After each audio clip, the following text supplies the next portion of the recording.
In secret, Betty and Bob have worked out a plan of their own to help Chandler defeat the scheme of the astronomer Vitrius. Chandler knows Vitrius to be employing the sinister powers of black magic to control the destiny of Jeffrey Marshall and of Nadji. The present act opens in Chandler's study. Chandu, the magician. But I cannot go to the house of Vitrius again, Chandu. I cannot. Of course you can, Nadji. Just why are you afraid to go there, Your Highness? It is only that I cannot keep it from him, that I fear him. And, I am ashamed that it should be so. But don't you see, Nadji, the only way we can hope to defeat him, if there's really anything in this power of his, is for all of us to act as if we noticed nothing. You, Dorothy, the children. Oh, but Vitrius is much too clever for that. He must know we suspect his purpose in remaining in Java. I don't mean to underestimate Vitrius, of course. But I believe if we all try, we can prevent him from becoming too suspicious of us. You've given me the only hope I've had since I was in the African jungle, Mr. Chandler. But don't you suppose Vitrius knows I've asked you to help me? Suppose he does. Has he said anything to you about not coming here? No. Then he must be confident there's nothing I can do.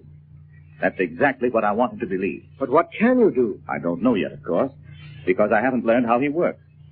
But we'll never learn that unless we can make him believe we're not attempting to hinder him in his plans. But then, Chandu, why does he believe you came to Java? He thinks I'm here on some sort of government business. Come, both of you. You're helping Vitrius when you allow yourself to be so firmly convinced there's nothing we can do. This will all be over one of these days, and we'll be back in California. And Mr. Marshall can go home to England. Oh, I wish I could think so. But it's all so confusing. And ever since I came to Java, my mind is full of the strangest things. As if my thoughts were not really mine, but belonged to someone else. Oh, you must think I'm insane, Mr. Chandler. Of course not. What sort of things do you mean? Well, for instance, I seem to remember places in India that I know I've never visited. I don't even know how I know they are in India. They just seem to be part of my consciousness. And there's a garden I see sometimes that I can't identify, although it seems as familiar to me as my own face in a mirror. Perhaps a little later, I can help you identify it. Why, how do you mean, Mr. Chandler? I'll show you presently. First, let me ask you this. Have Bob and Betty said anything to you about a plan they have in mind? You mean to me? I mean to either of you. They have not spoken to me, Chandu. Nor to me. I don't know, but I have a feeling they're trying to evolve a scheme either to help me or to embarrass Vitrius in some way. I have heard nothing, Chandu. But what could they do? That's just it. You remember, Nadji, several times when they've evolved some impractical scheme of their own. The time, for instance, Betty went away into the desert in Egypt with Abdallah because he told her he could help her find her father. But I thought Mr. Regent was in California. So he is now. But at that time, he was a prisoner in the hands of an insane scientist named Von Boden, who called himself Roxor and was planning to rule the world. And did Miss Betty think she could outwit such a maniac? No, but she believed what the Bedouin Abdallah told her and went away with him. He, of course, was working for Roxor himself. What strange adventures you all had. Yes. And this is one of the strangest of all. But what were we saying? Oh, about Bob and Betty. They mustn't be permitted to interfere in any way with my plan to free both of you from Vitrius. If either of them speaks to you of a plan of theirs, I hope you'll tell me at once. Why, of course. I think they will not tell me, Chandu. They know I would tell you. That must be Dorothy. Come in, Doc. I'm sorry to disturb you, Frank. It's all right, Dorothy. Let me present Mr. Jeffrey Marshall. My sister, Mrs. Regent. How do you do? How do you do, Mrs. Regent? Your daughter is very like you. Betty? I didn't know you'd met her. I'd forgotten that. Where did you meet her, Mr. Marshall? Didn't they tell you? You mean you've met Bob, too? Why, yes. It was in the corridor a couple of nights ago. Corridor? Perhaps I shouldn't have spoken of it. I knew those two were up to something. What corridor do you mean? I mean the passageway that connects with the palace of the secret star. Where is it? Have you ever seen it, Frank? No. You remember the day Van Breck showed us this house? He told us the corridor was locked and bolted, and that he'd show it to me if I liked, but where is it, Mr. Marshall? I understood from Bob and Miss Betty that there was a closet in this room, through which one entered the passageway. The only closet in the room is there. What were the children doing in there? They discovered the corridor by accident, they said, and they were exploring a bit, I think. Sometimes I go there because I feel it's the only place where I'm away from the eyes that watch me. What do you mean, Mr. Marshall? Oh, I'm sorry, Mrs. Regent. I know that must have startled you. No, it isn't that. You don't understand. I went to the observatory one night about a week ago with Bobby and Betty to look through the telescope. And all the time we were there, I had that same strange sensation of being watched. But why should he watch you? I don't know, of course. You didn't notice it last night at dinner, did you, Dorothy? No, I didn't, Frank. Oh, but I'm forgetting what I came here to say. It's so much cooler now. I thought we'd have luncheon on the veranda that overlooks the garden. Won't you join us, Mr. Marshall? Thank you. That's very kind of you. I'm not very good company, though, I'm afraid. I can't seem to keep my mind from wandering to... Oh, but this is of no interest to you. I'm sorry. But Chandu wants to help you, Mr. Marshall. Yes, that's right. Dot, can luncheon wait a few minutes? Of course, Frank. I'll go and speak to Calhoun. Your servants are not Javanese, then, Mrs. Reeson? No. The man who showed us the house when we took it told us Javanese servants wouldn't stay here. Will 15 minutes be too soon, Frank? No, Dot. I'll come out on the veranda when you're ready, then. Mr. Chandler, what is it you think you can do to clear up this confusion in my mind? Sometimes I'm afraid that I know. What I hope to do is to help you identify these confused images in your mind and perhaps learn something that may help us. When the time comes for us to show Vitrius we're stronger than he is. But how can the things in my mind, things I'm only half conscious of myself... Wait, you see.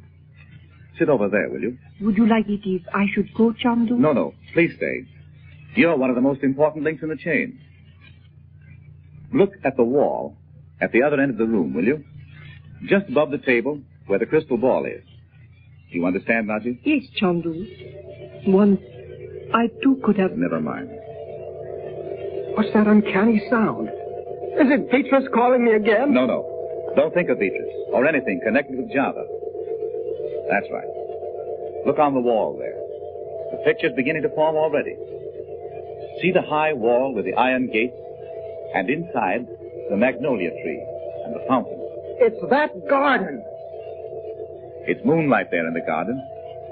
It seems strangely still. It is the garden of my palace in Cairo. What? But, Mr. Chandler, I was never in Cairo. Never. But it is the garden you have in your thoughts, isn't it, Mr. Marshall? Oh, yes, I've seen it 1,000 times. I don't know how I know it, but under the magnolia tree, there's a great flat stone that can be pressed, and it will sink down into the earth to form a step that leads to an underground door. How strange that he should know that. But that underground doorway to the cellars was built thousands of years ago. Oh, Mr. Chandler, how could I know that? It's all part of the same scheme, don't you see? Don't be afraid. Is there something in that cellar we should have? Is that it? Yes, there must be. What is it? I don't know. And yet it seems as if nothing could be more important than we should find it. What can it be, Chandu? What could be hidden there in the wine cellar? I think that long ago, on such a moonlight night as the one we can see there in the picture, someone who knew how valuable it was hid something in that cellar and went away. Why else should Mr. Marshall see it? You remember those two men who came to the wine cellar that night and said they'd come to steal your jewels? Yes. Bob and Betty found them there. But they had taken my jewels, Chandu. Yes, but we don't know they hadn't come there to search for something else. But they were members of the Bonzes. Of course they were. The Bonzes. You know them? The name rings in my head like a bell. The Bonzes. Who are they? Look, the picture's gone. You broke the thread of your thought. What could that be? Hidden in the cellars of your palace all these years, Nadji. Unknown to you or to anyone but the Bonzes. It might be... Could it be an ancient parchment, Nadji? Of course it might, Chandu. But why? Why would anyone hide it there? Who knows? Why, it might have been hidden there thousands of years ago. Is there anyone there who might be trusted to look for it? You remember Abu, the chief of my guard? Yes, he's trustworthy. But you must think that over. There may be some way to get a clue to where this object is. But what has all this to do with me? I think you'll know, Mr. Marshall, very soon. There was nothing very terrifying in that, was there? Not in itself. But it frightens me to think that... Oh, but perhaps in some of these things we'll find the key you need. Is that it? Yes, exactly. Look up there again, will you? This time, try to keep your mind fixed on the picture after it appears, no matter what we say. Will you? Yes, I'll try. There. Do you recognize that bit of jungle? Is that the African jungle where you were? No. No, it's so faint. Just the thick undergrowth and the tall trees and a small clearing. It might be any jungle village, or again, it's a... Uncle Frank! Uncle Frank! Quiet, Betty. But Uncle Frank... Bob, close the door quickly. Oh, I'm sorry, Uncle Frank, but... Why, it's the psychic summons. Still, Cassius. That picture on the wall. Mr. Marshall looks like he was asleep or something. You recognize it now, Mr. Marshall? No. I know I've never been there. It looks strangely familiar to me. Uncle Frank, I know what it is. Only, I don't know where it is. But we've seen it before. Don't you remember? Father went there. And those cobras were going to bite him, and you magicked him or something. Don't you remember? Where was that place? That's right, Bob. I remember it perfectly. What was it the yogi said?